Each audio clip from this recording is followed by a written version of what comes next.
rigurosa de la ley por el gobierno de Chávez para preservar el orden público y salirle al paso a planes desestabilizadores, está moviendo a la reflexión a sectores de la oposición.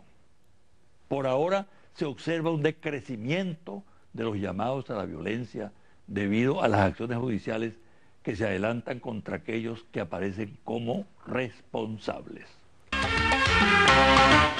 En el campo de la oposición democrática, óigase bien, democrática, comienzan a tomar conciencia de que la violencia perjudica el desarrollo de una política de oposición con futuro y que esa violencia favorece a grupos de extrema derecha.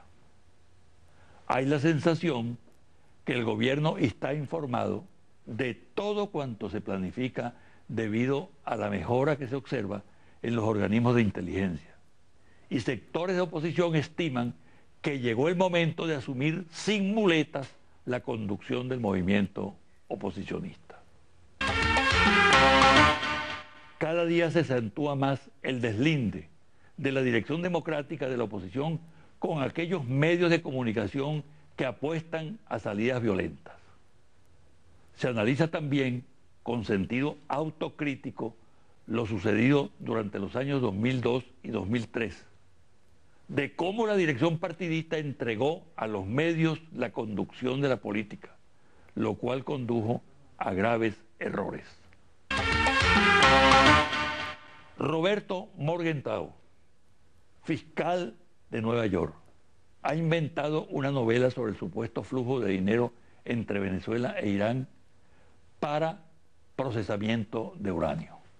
La denuncia recuerda la falsa especie que sirvió a Bush para atacar a Irak, las armas secretas de destrucción masiva. Pero la razón real del planteamiento del fiscal de Nueva York obedece a que está en campaña para ocupar el puesto en el Senado que ocupaba Hillary Clinton, aun cuando a última hora se ha sabido que piensa retirarse de la actividad política.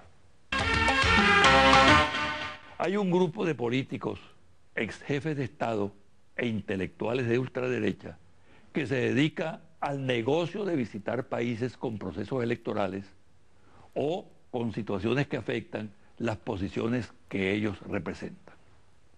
Acaba de plantearse una crisis por este motivo en Chile, donde habrá elecciones en diciembre de este año.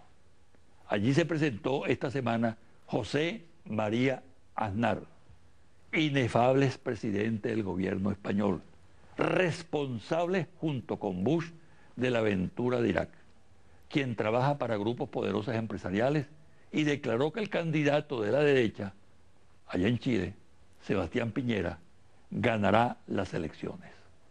La reacción de Eduardo Frei, candidato de la coalición democrática, y del gobierno de Michelle Bachelet, no se hizo esperar. Condenaron la injerencia. Frei dijo, por ejemplo, no tienen por qué venir extranjeros a darnos lecciones. Esos personajes suelen visitar con frecuencia a Venezuela. Y hay que decirles exactamente lo mismo. Informe de la nueva estrategia de la inteligencia militar colombiana. Número 1. La nueva estrategia de la inteligencia militar colombiana consiste en reducir al máximo sus diferencias con el Ecuador, focalizando toda su atención sobre la República Bolivariana de Venezuela. En tal sentido, la escalada propagandística contra la revolución bolivariana continuará insistiendo en la supuesta vinculación del presidente Chávez con la FARC y la venta de armas al mencionado grupo irregular. De esta manera se piensa sembrar la idea entre los colombianos sobre la presencia física de supuestos tentáculos del presidente Chávez en ese país. Número 2.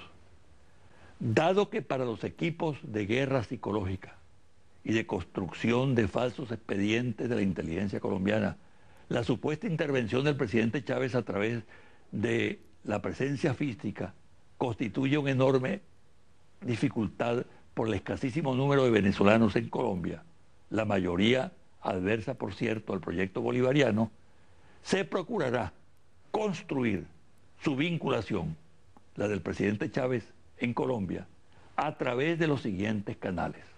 A. Financiamiento de grupos políticos y sociales supuestamente afines con la revolución bolivariana. B. Contacto con los líderes indígenas, estudiantes universitarios y comunidades afectadas por el desplazamiento. C. Financiamiento de emisoras comunitarias que presuntamente tendrían como misión diseminar el pensamiento chavista en Colombia con la supuesta intención de posesionarse en los estados más depauperados socialmente. Número 3. Sin embargo, con el fin, primero, de potenciar ante la opinión pública colombiana la llegada del chavismo y luego, con el propósito de sustanciar expedientes contra el presidente Chávez ante foros internacionales, se procurará vincularlo con algunos miembros de la Fuerza Armada Colombiana. Para tal fin, se prepara fingir la siembra de algunas supuestas células afines al pensamiento bolivariano en unidades militares. Número 4. La intención de la inteligencia militar colombiana tendría varios propósitos. Denunciar el presunto espionaje y proyectos desestabilizadores en Colombia del presidente Chávez a través de grupos de simpatizantes. Engrosar un expediente en contra del presidente Chávez con base en pretendidas intenciones desestabilizadoras para ser presentado ante organismos internacionales.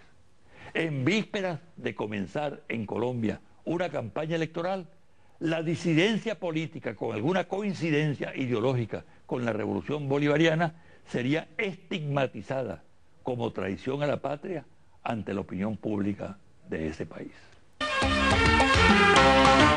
Si para evitar la repetición de episodios bochornosos como el golpe del 11 de abril y el sabotaje petrolero, el terrorismo y la guarimba, se requiere aplicar entonces de manera inflexible la ley.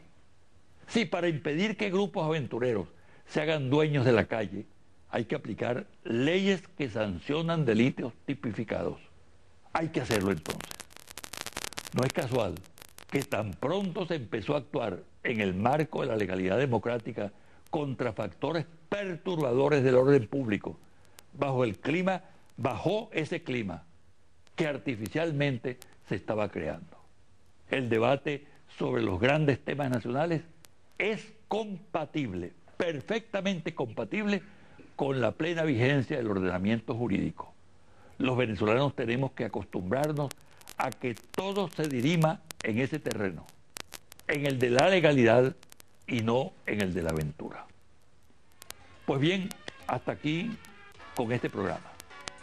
Y me despido hasta el próximo domingo a la hora de siempre.